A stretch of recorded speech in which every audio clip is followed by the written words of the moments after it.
my dude Marvin Simmons. What's going on, brother? How you doing? So, Sean, my dudes, what's happening this morning? What's up, man? Good morning. Good morning. Keep the beat going, son. That beat was that beat. Oh yeah, keep it going. Got Keep my going. head like. You dancing like my uncle. All he needs is a little, one of those like stiff neck, thin neck bottles in his hand.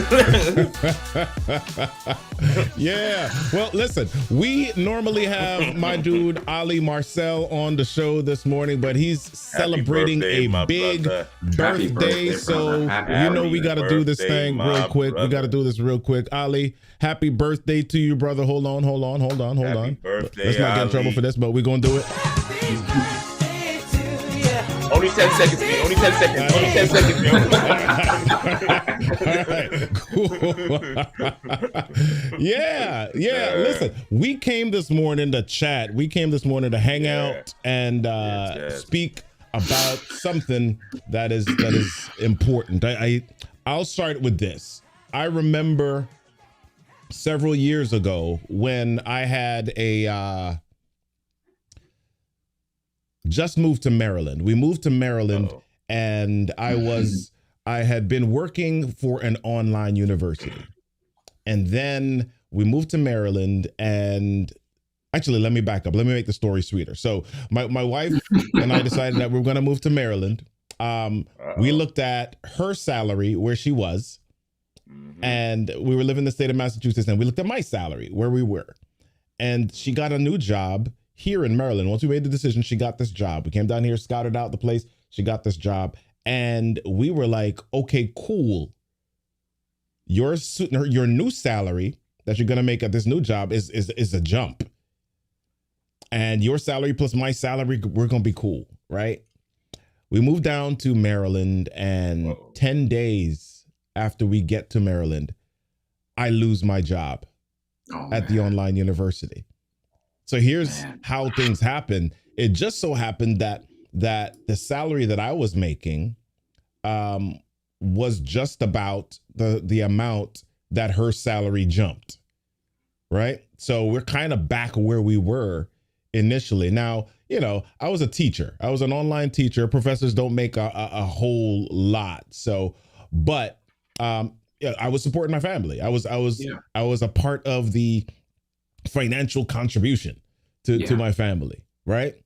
And so 10 days after coming down, I lose this job and I'm starting to do everything that I know how to do as far as going to Monster, going to Indeed, going to Simply Hired, whatever. And I'm putting out all these resumes. Yeah, this was 2008, homie. Right? And I'm putting out all these resumes and I'm getting no responses. So I lose my job in July.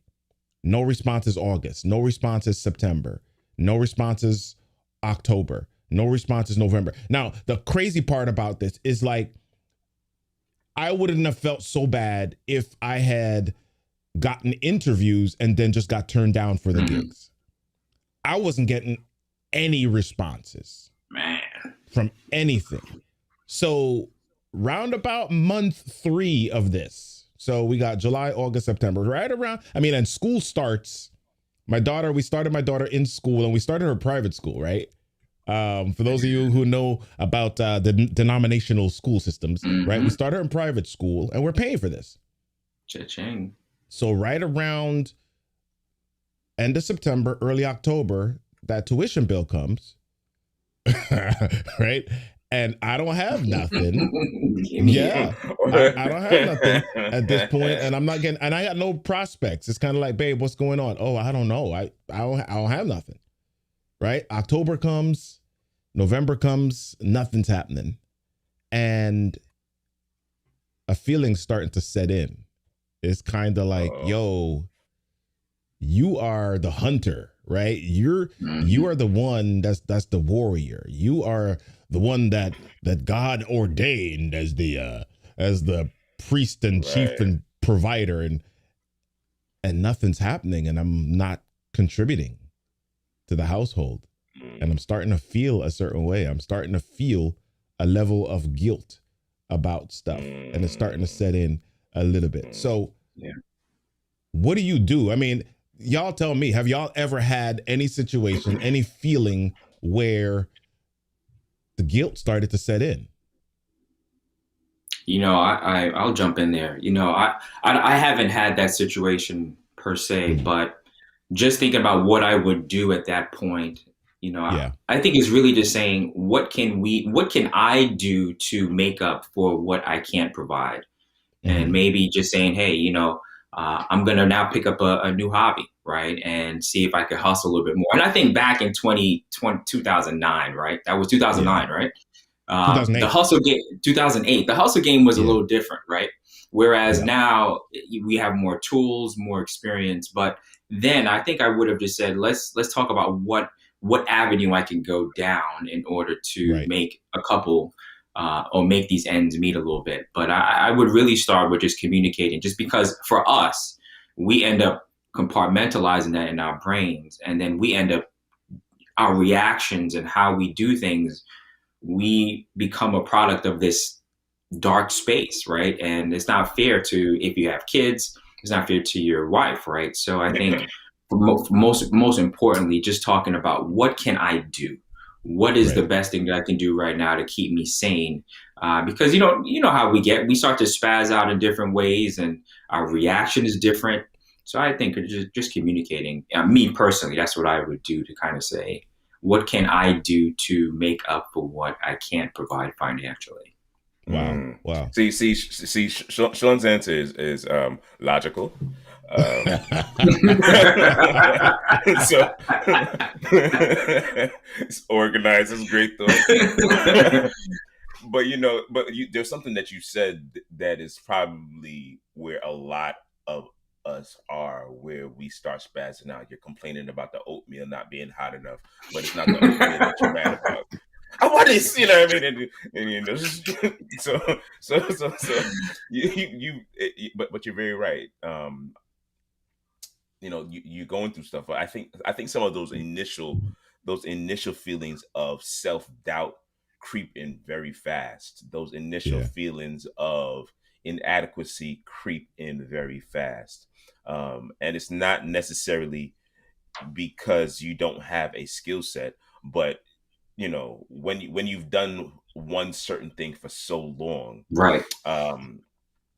It becomes difficult to shift gears like on a dime. Like another thing key that you said that I thought about just now was, in 2009 we didn't have Uber. In 2009 we didn't have these like quick joints where I need to fill up my tank today. I need to do such and such. So let me go drop off 2 cheeseburgers at this person's house, and I may be able to get something. You know what I mean? We didn't have all these different things. So I think our pool of quick joints that we could pick up was different, and the internet was different.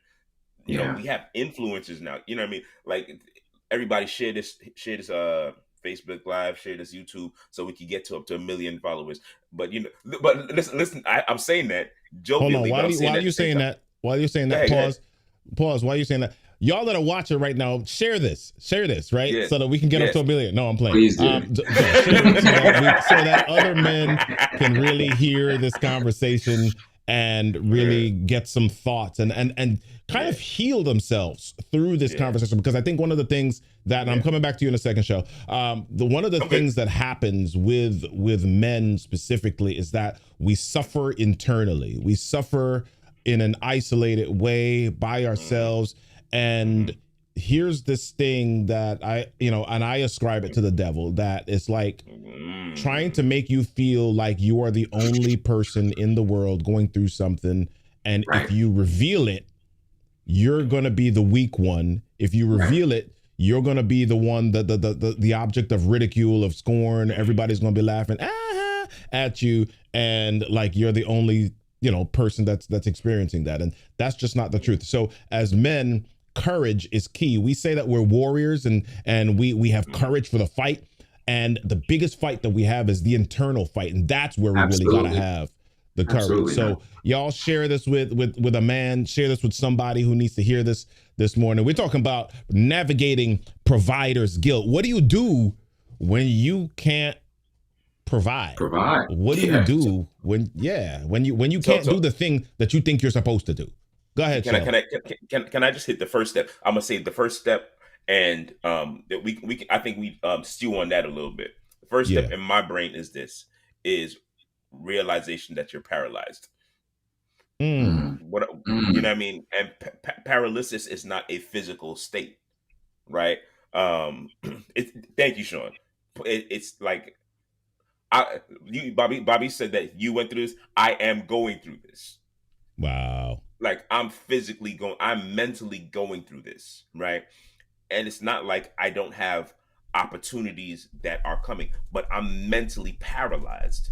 I have conversations with my brothers. So just so everybody knows on the screen, I have two actual brothers, and I have three brothers. I have multiple brothers. Sean is one of my brothers, right? And we talk all the time. As a matter of fact, he gut punches me physically and hey man, you making me look bad. making me sound bad. Coach, never out here life coaching. No, but there's mental challenges, and the first part for me was I had to realize that I was stuck. Mm-hmm.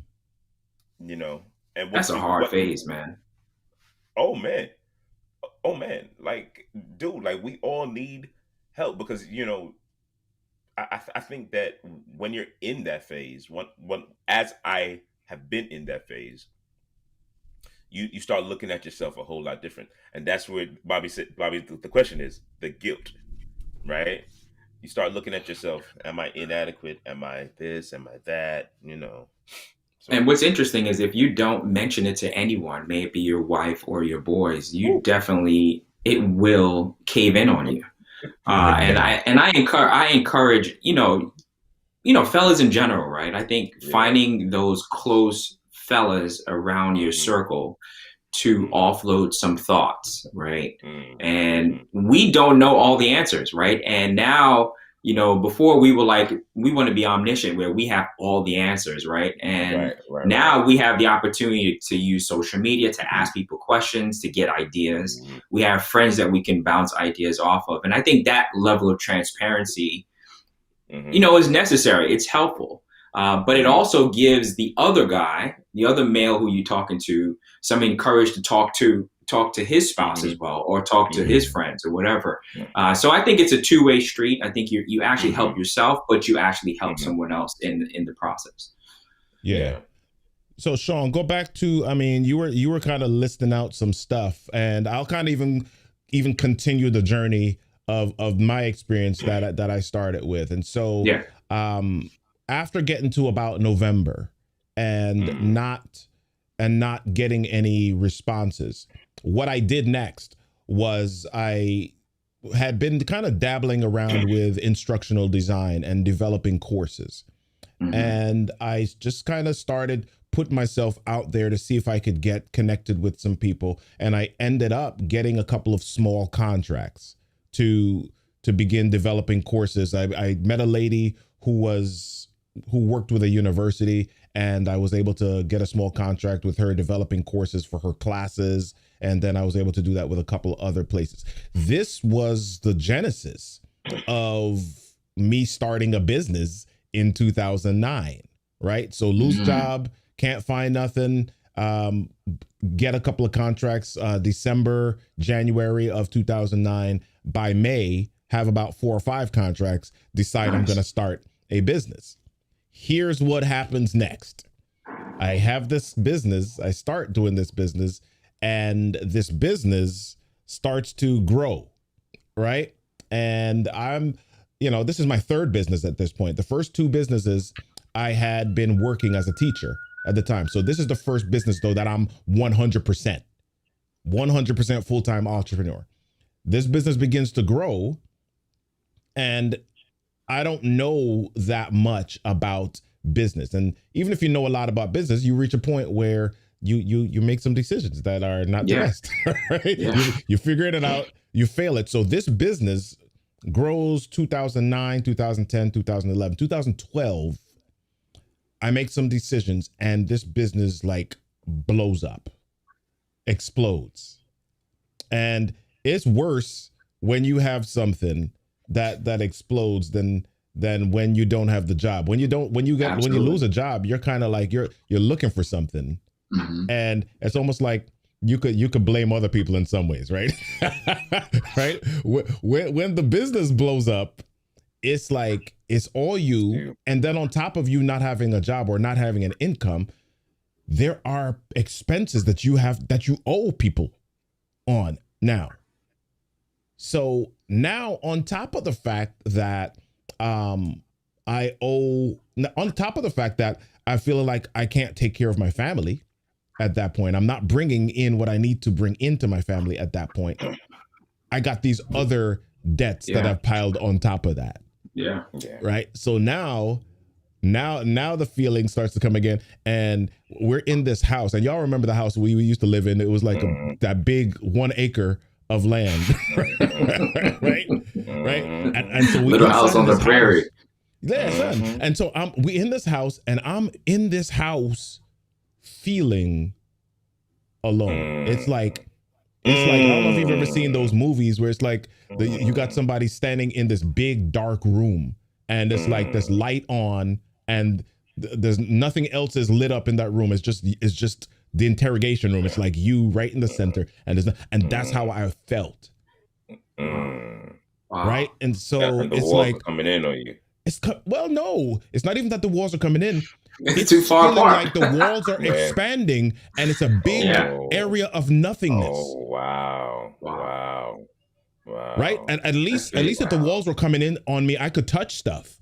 This is like there's nothingness, and there's like no help coming. Nobody, and then because of who I am, involved, yourself. Active, I feel like I can't tell anybody. Yeah. Right. Right.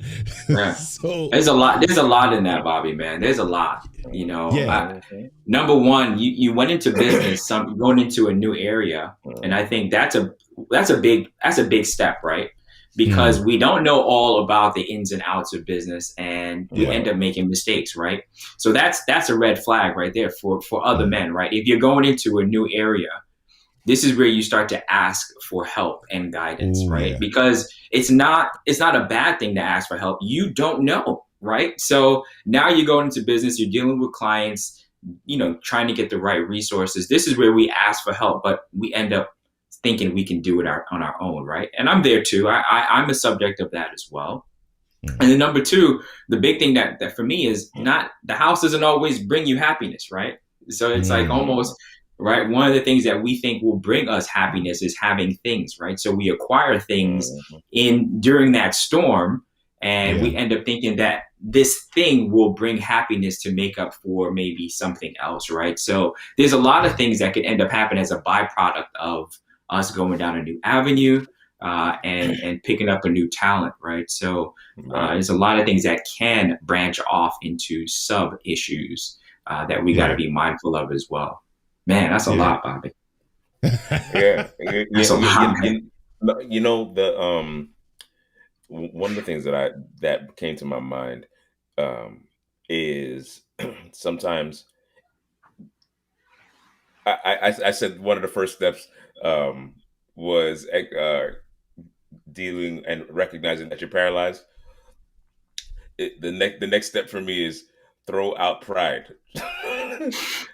So, you know what I mean? How do you do that? How do you? It's easy for us to say that. I said the step. It's not my job. Do it myself. Let me be very clear what my job is. Yeah. That's hard, man. That's hard. Because you're used to providing, right? You're used to making those decisions, and now you feel inadequate because you can't, right? So we end up, unfortunately, trying to compensate in other ways, right? And we either raise our volumes, we're snappy, right? We don't communicate our other needs, right?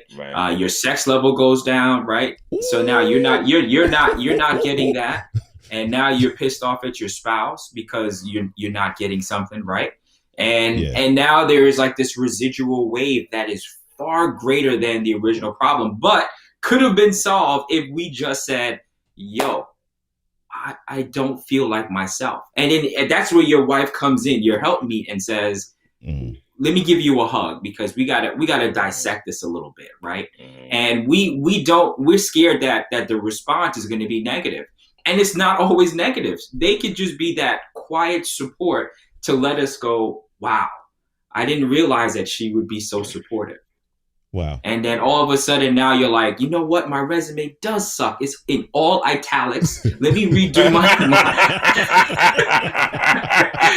right? And all of a sudden now you go back to the original stuff that you may have been putting out there, and now you see it differently because your spouse just said, yo, we got this. Let's put a timeline to this. We got this together.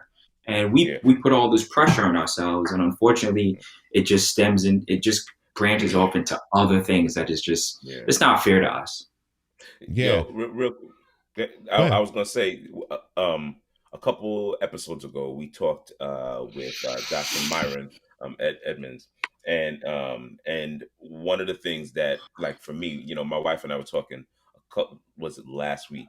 And she basically said to me, I need you to go to talk to somebody. I need, what I mean? I need you to talk to somebody, because she's aware of where my mind is, and she's like,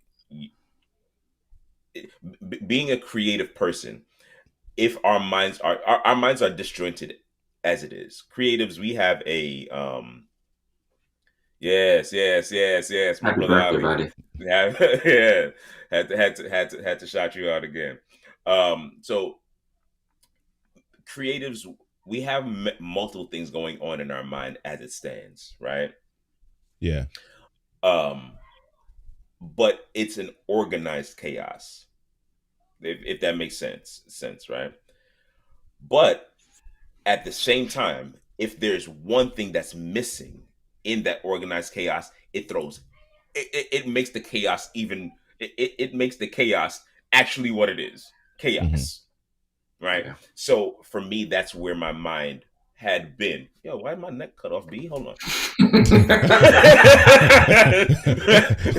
Come on. Raise your neck, raise your chin. Yes, I had to grow, son. All right, so now, for me, that's where I had been, for a long time, and it was weighing on me, because I do my best to be aware of myself. If I'm feeling a certain way, I'm like, yo, I gotta be mindful not to take this out on anybody. Right. But talking to not only my brothers, but talking to a therapist, flashback to 2 episodes or 3 episodes ago, it's okay. Dude, it's literally okay, because I can say things. You know what I mean? It's not like I can't talk to my brothers. Yeah, y'all know I say whatever I want to y'all. But an objective voice. Yeah. Right. An objective voice, because y'all know me. Yeah. Y'all know me well enough. As a matter of fact, the other day, Sean, Glenn, and I were riding. Glenn is another one of our brothers. I said, sometimes I say things not to get an opinion. Right? Sometimes I say things just to say them because I need to air them out. Right. And during periods like this, during periods of, like what Bobby went through, what I'm going through, what many of us go through, sometimes you just need to air some of this stuff out, because you got, what is it, a pressure cooker? Yep. that lid stay on too tight. People don't know about that no more, man. People don't know about that no more. They don't know about that. That's authentic food, man. They don't know about that. If you take off the lid off in the wrong way, you're dead. Your teeth will be dice. Just don't mess around. Like that's the whole point. Pressure cookers, it's got to be taken off in the right way. Let out some of the steam little by little, and then you take the lid off. Else that joint can explode. The whole kitchen got oxtail all over it, and then the oxtail spoiled. Right? Hey, but Shell, but you know what's interesting as a creative, right? And I want to consider myself a creative just because of thought, right? Yeah, but what I end up doing is using my skill set to help organize my thought, right? And I think even from mind mapping or being a visual person, once I start writing stuff down on paper or my whiteboard, I start to add these tentacles, right, of thought, right, or and once I start to see that, then I can refine thought, and sometimes using your skill set to help you like come to a point where you're like, I can communicate this because I've talked about it, I've written it out, I've crossed this off. And this doesn't make any sense. Let me omit that. That's not even a right thought. Let me present this to my therapist, my wife, or my boys to get, objective opinions. And then you walk away going, that does make sense. All right. I think this is my next step. Right. So I think as a creative, that unleashing that pressure, it could be different ways. Right. Yeah, and absolutely. It could be, writing that mind mapping helps. It helps me. Yeah. And for anybody who may have multiple thoughts, once you start writing it down, all of a sudden you start to see what is the best place I should start? Where is the best place I should start? And then you can take it from there and refine it a little bit more. But you got to use your skills, right? And it's hard to tell people to use their skills when they're stressed, when they feel like they can't provide. Right. But we're here to say, while you're in that storm, you got to use your skills. You got to take a step back and use the tools, use the note on your phone, right? And start putting down thought and go back to it. Come back a couple hours later and you go, that didn't make any sense. Let me put this. Right? And you got to, and then you got to start from there, and you'd be surprised how thought starts to get refined over time. And then it gets polished, and then you can present it to whomever because it's now a more cohesive thought. Absolutely. What do you do though if you're in a place where you don't know what those skills are? What you're not sure, because I think a lot of times it's people come and they watch shows like this, or they watch shows and you got a life coach and you got somebody that says, do this, use this skills, lean into your interests, find your passions. And a lot of times when people are in the midst of it, they're confused. It's kind of like, geez, I can't think straight right now. I have no idea what my passions are. I have no idea what my skills are. So I feel like I'm spinning. I have no idea. I hear your words and they sound good, like they sound logical, but I don't know how to make sense of them enough or connect them to myself enough to get myself out of this situation. So Shell, you tackle that, because I got something, and you hit that, Shell. So sometimes it requires going back to the beginning. That's kind of how I look at a lot of this, right? That was my initial thought, because sometimes we look at things that everything is, it's from this point forward, right? I'm starting from the now, but many of our issues start from the past, right? Right. And so if I start looking back at at certain parts of what I used to do, sometimes that helps. That has helped me. That has helped me. So I'll give a small. I don't know how small this, but anyway. So I'll give a little bit. So as to where I am right now, the title up above says filmmaker, right? So the part of this was years and years ago. I used to do a lot of writing, right? I mean, I would just wake up and write plays. I would get up, write movies, and I would present it to my brothers. I'd be like, "Hey, yo, B, check this out," and he'd be like, "Yo, what were you on? What were you doing?" I'm like, "I don't know." I promise you, it'd be like, "I don't know." And when I say Sean, it'd be full-fledged.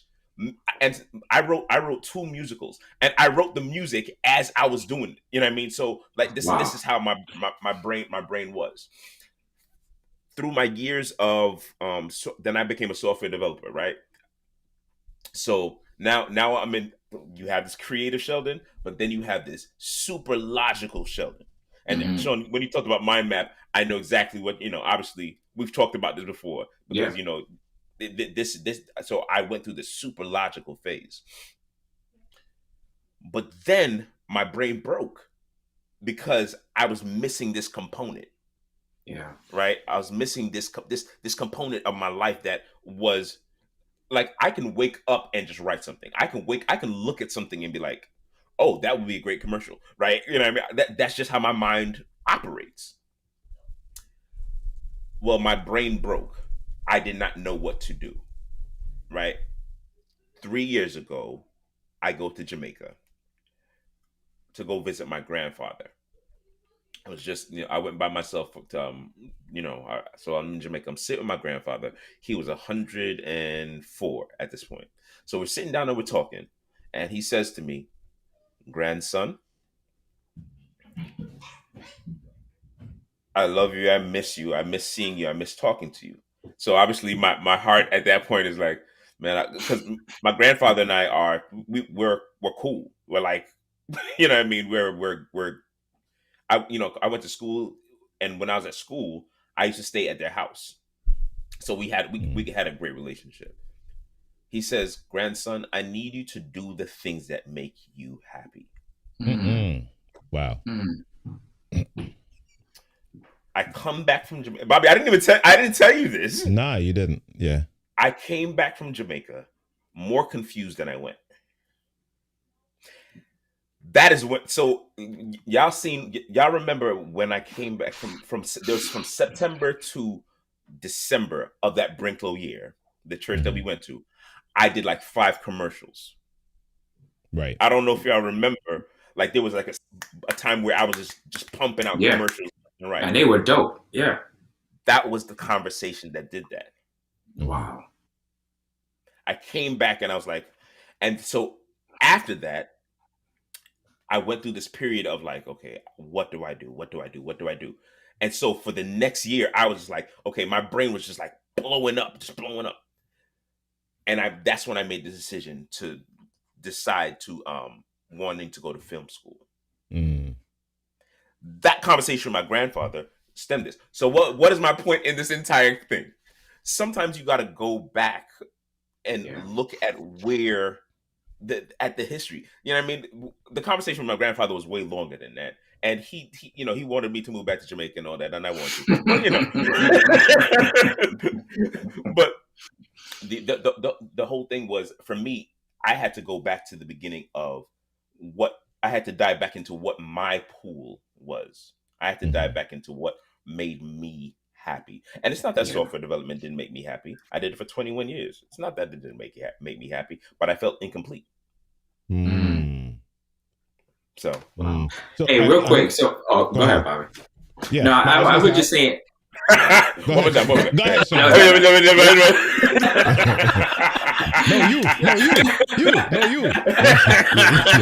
Hey, but I was going back to Bobby's original story, right? And I do believe, God truly works in mysterious ways, man. And I wonder if he was just squeezing you, right, to go into your strength, right? And we saw it as an inconvenience. We saw it as, nobody's hitting up that resume. But maybe God was saying, refine these skills, right? Work on these talents that I gave you that you're not recognizing. And it is time, right? And maybe that's what the problem is, that we get impatient. And maybe during that impatient time, that's when we need to actually, instead of what Shell said his brain was going to blow up. Maybe that's the time that we bring the calm down and refine our thought, right? And I think that's what a lot of us have the problem doing sometimes, is slowing down to the point where we can actually hear the thoughts better. And if we got 15 thoughts coming at us, we can't refine that. I mean, that's a lot. But that meditative moment, right, of just sitting there and saying, what am I good at? And asking yourself that question, what what am I really good at? Or asking somebody else to answer that question for you. And all of a sudden you're like, that's what you see in me? Wow, I never thought of that. And so, you know, you never know. So I do believe, you know, being patient and using that time where you may feel, you know, that you can't provide, or you may feel defeated, use that time to just calm the brain down a little bit, you know, and meditate about it, you know, pray about it. But I do believe for you, Bobby, that was the moment that God said, listen, I'm gonna choke this dude. I'm gonna choke him until he makes the move. And maybe that's what a lot of us aren't paying attention to, right? I've come to that space. That it was no doubt. It was not a maybe. That's what it was. Right? For me. And I've had this conversation, and I'm gonna go back to Sheldon's comment a little bit ago when you were like, go back to the beginning. And I want to translate it a little bit, because there's a space. I feel like I'm telling my whole story this morning. There's a space in my story that relates right to that. So when you say go back to the beginning, it's not just go back to the beginning. It's like sometimes move yourself into a space where you release the need to feel like you are in control. Wow. Right? Wow. And so here's where I'm going with that. I in the time, so the business explodes in 2012.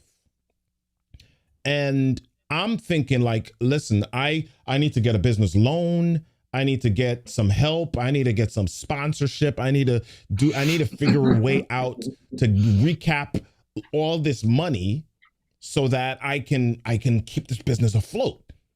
I'm trying to do all this. I'm trying to do all this stuff. And so I go to speak with one of my business mentors, right? And you guys aren't Lois.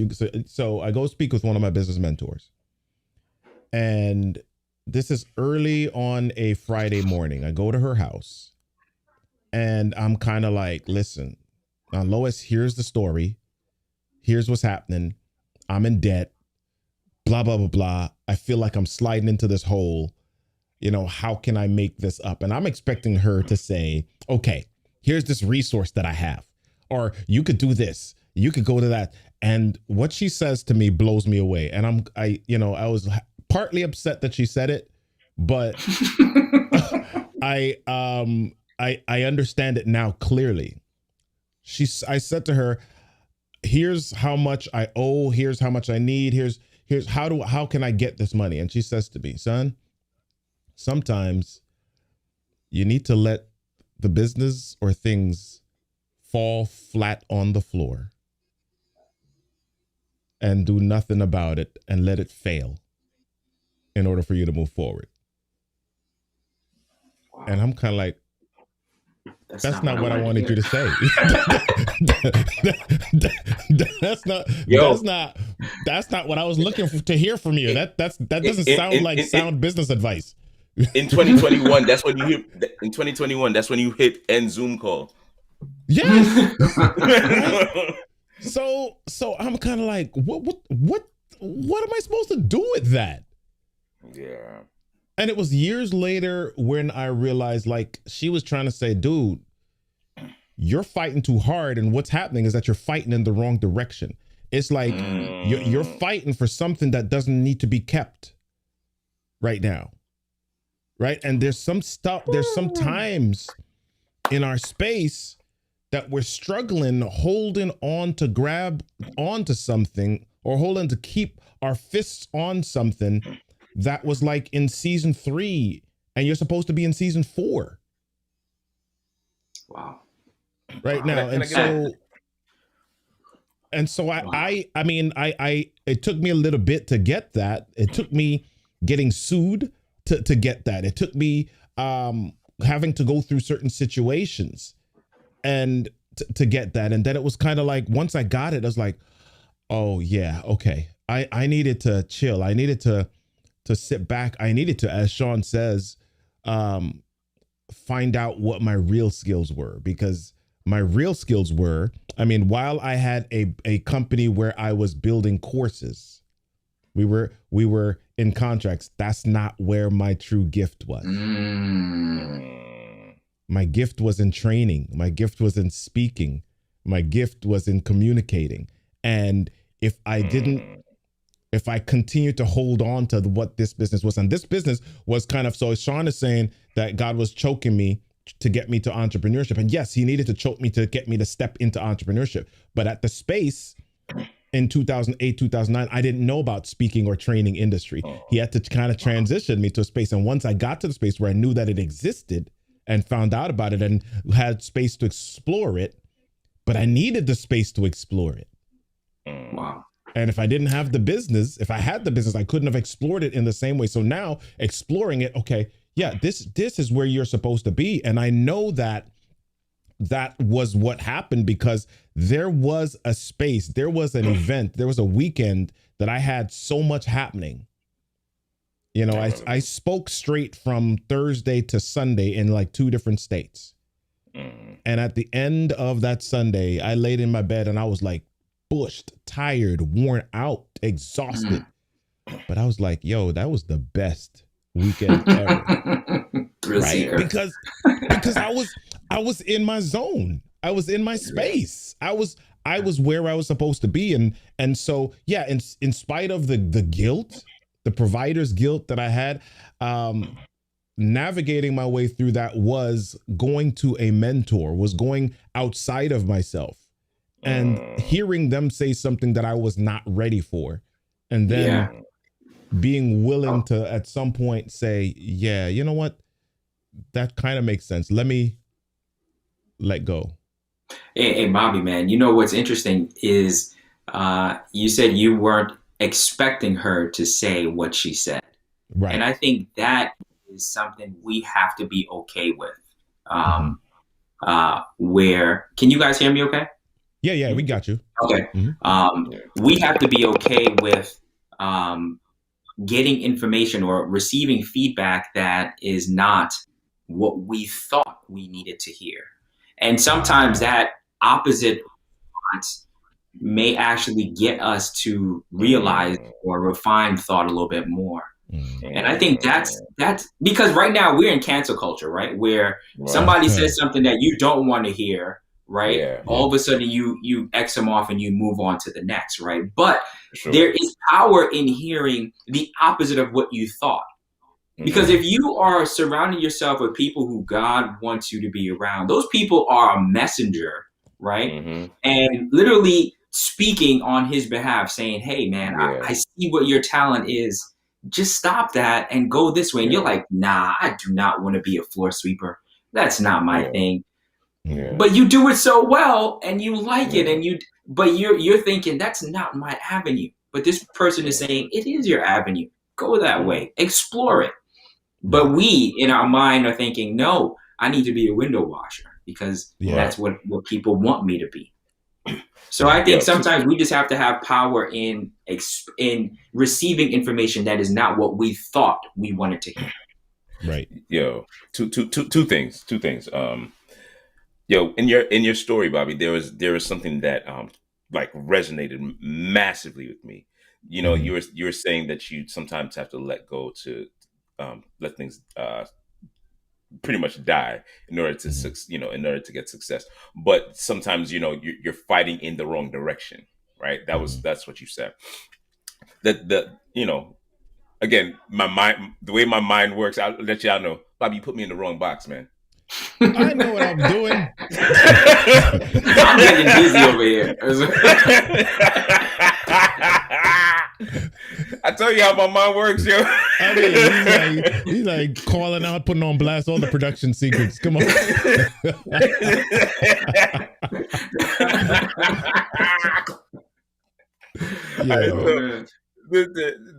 gotta keep it fun, everyone. You gotta keep it fun. So the way my mind operates is it hears things and then it translates it visually. Right. I had a conversation years ago with a guy from our church, David Ralph, and he military guy.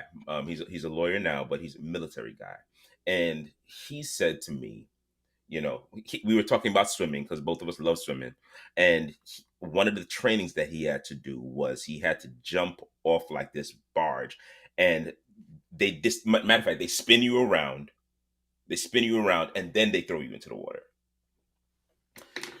So you're disoriented. So you can get into the water and you can start swimming in the wrong direction.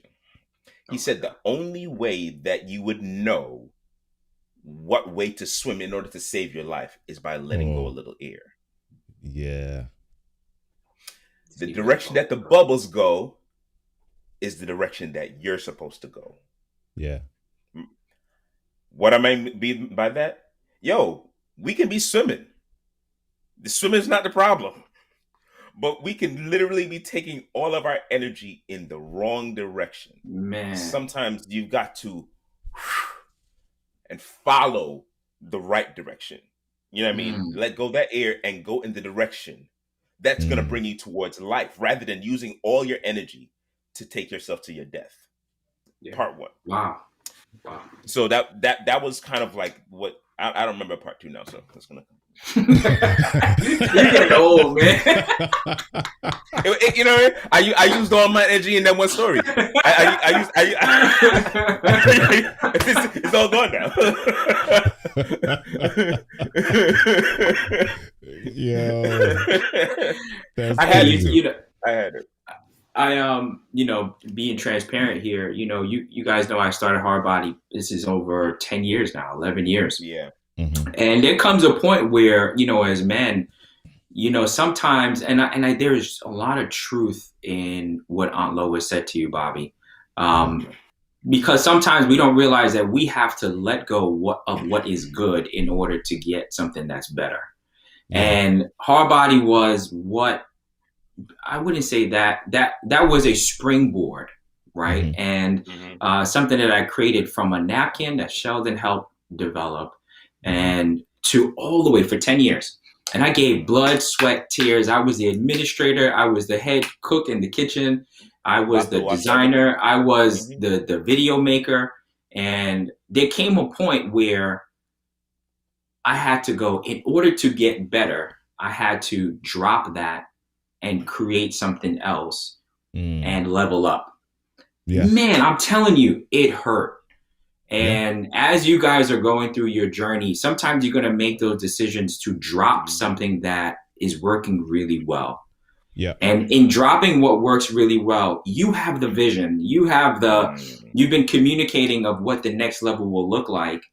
Mm-hmm. Let that next level and the actions that you take, let that drown out some of that old stuff and let that fuel you, right? Because I think we get caught up in the old so much, right? That old business that Bobby had, as much as he thought about the courses, the next level of training was like exciting, right? Mm-hmm. And I think sometimes we hold on to our old self, trying to think that's going to make us feel better. So I dropped it, man. And I had to, because it was time. The kids, most importantly, their schedules changed. But it took a little bit of time for me to adjust from the old to the new. Where I am now with Chevalier Life and Fitness Coaching, that is another level because now I get to work with my wife, right? So sometimes that leveling up is what we need. And in your journey of just like trying to figure out how do I provide, maybe just planning for the next level to even look better will just make you go, I am so motivated to try this. It is so uncomfortable, but I'm going to try this and let that just fuel you, because sometimes we just sit on the old, man. We sit on it so long that we get stagnant. But that transition to the new, let that fuel you. Let that, give you that fire to do what you're supposed to do. Yeah, I'm glad you said it that way. I remember it, Bobby. Come on. Go ahead. Yo, son. You got literally 5 seconds here. I almost spit out my water. Like I said, you gotta keep the J moving, right? So, again, how my brain works, it translates things, right? Mm-hmm. Again, so sometimes I look at streams of water, right? Yeah, water again, right? But I look at stones in the water, and sometimes, life is like that for me, where I have to look at, if I'm trying to get across a stream, I have to figure out what stone to step on, right? Yeah. I've got to really figure that out. And there are opportunities that come in your path, right? Can I step on this stone, this stone, this stone? Now, that's a literal statement, because now I have to realize, should I step on the stone because is this a stepping stone, or is this a stumbling block? Those are that's where I have to really rationalize things now in order for me to get to the side where I need to get to. Is this opportunity that's over here going to help me, or allow me to trip and actually fall into the water? But here's the beauty of it for me, and something that you guys are alluding to, and it's kind of helping me. I've got to be okay if I fall. Yeah. I've got to be. Well, okay. you know what, Shao? But that is key, man. Yo, we got so much tools now to make sure that before we take that step, we're using Yelp, we're using Google, we're using all these things to assess before we take that step. I think we have so much more tools than what Bobby had back in 2009, right? Before we take that step, we can throw a rock over there to see if it makes sense to step over there. We can ask people, yo, you think I should step on this? What up? And more than likely, you're going to get some feedback where people say, don't step on that one over there. Or a result of me stepping on that one. But let me throw a wrench into that, though, because here's the thing. Just the wrench. Yeah, no, and y'all have been alluding to this a little bit as well, especially with what you said, Sean. So I'll start with a story, and then I'll kind of relate back to my story. So we're talking about providing, and you've all heard the story of the little kid who dropped a rock into a vase or into a jar, right? And he put his hand in and he grabbed the rock, and then his hand got stuck and he couldn't pull his hand out. He couldn't pull his hand. The kid started to scream. The kid started to cry, and he's like, I can't get my hand out. And his father came over and said, what are you doing? He said, I lost my rock. I got my hand in the vase and I can't get it out. And the father said, well, let go of the rock. Right. So when he lets go of the rock, he's able to pull his hand out. Right. So as you talked about stepping into a different direction, Sean, I think back to my story, losing the job and applying in 2008. Here's the thing. I was teaching, and I was applying for teaching jobs. Everybody in my space knew me as a teacher. So if I asked everybody in my space, what's the next rock that I should step to, they would have said teacher. You think they would have? They may not have said that. Really? They may not have said that. They may have said, you know what? You are an Oracle genius. You know how to. I said Oracle, but you know how to. I got you. Yeah. You know how to relay information really well. Right. And we don't know what people see until we ask them. So you're assuming that they would say, Bobby, you're a teacher. Bobby, you're a teacher. No, somebody, if you ask the right person, they would say, yo, Bobby, you ever thought about this? And you'll be like, and you said something crucial just now. You said the right person. The right. That's why I said, So the assumption is that we are surrounding ourselves with people who are different from us, who are similar to us, and who have a different thought, right? I'll give you an example. Bobby, I don't even remember how many years ago this was. But we had our mindset group. Remember that mindset group that we had 19,000 ago? Yep. Yeah, the CEOs. All of us were different. Yeah. Right? We were all different. And what happens when you have people who are all different of different specialties, they see different things. Yeah. And when you have people who see different things, you ask them, yo, what do you think I'm really good at? If you had to write it down on a piece of paper, I guarantee you the people who do not know you 100%. I mean, and some of them do. They would see something different from what you think they see. And I think that's what we need to do. We need to start surrounding ourselves with people who have a different thought, different level, right? And they will see certain skills that fit certain levels that we may not be able to see. Right.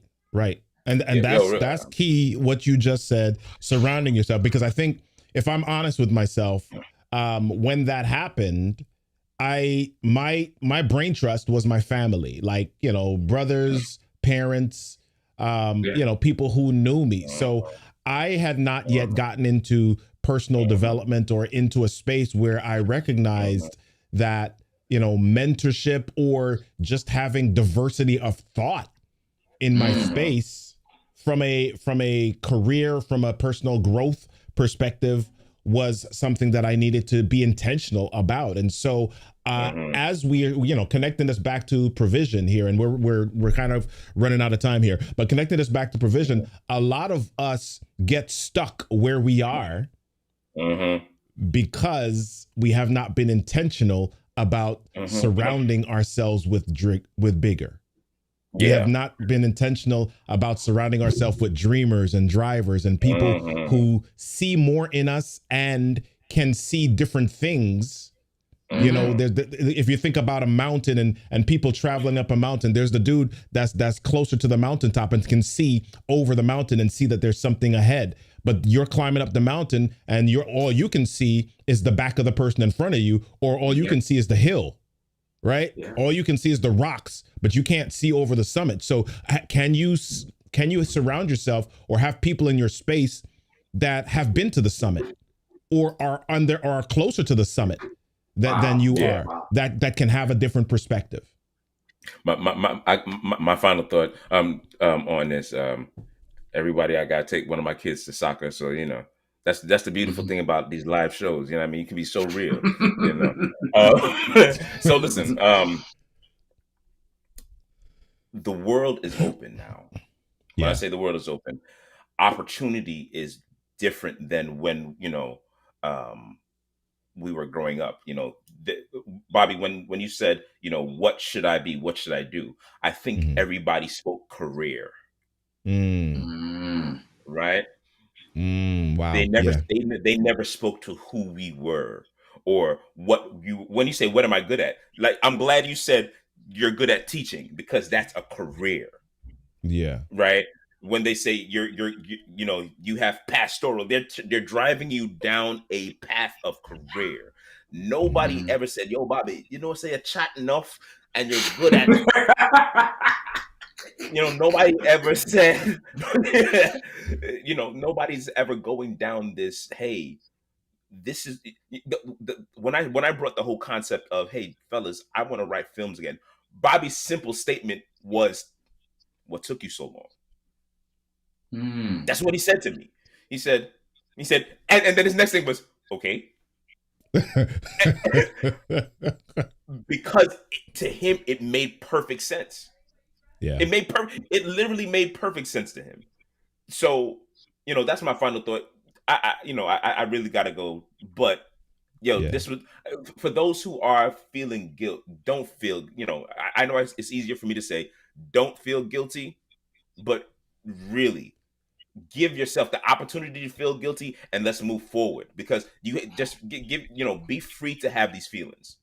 Yeah, absolutely. Free to have feelings of doubt. Be free with all of that, but tell somebody that you're feeling that. Don't bottle that joint up, because I'm telling you, oxtail all over the kitchen is hard to clean up. Yeah. We're riding back about 25 minutes for those who came on. Put that on a t-shirt. That's affordable. That's affordable right there. With the pressure cooker logo on the top. Hey, we got real quick.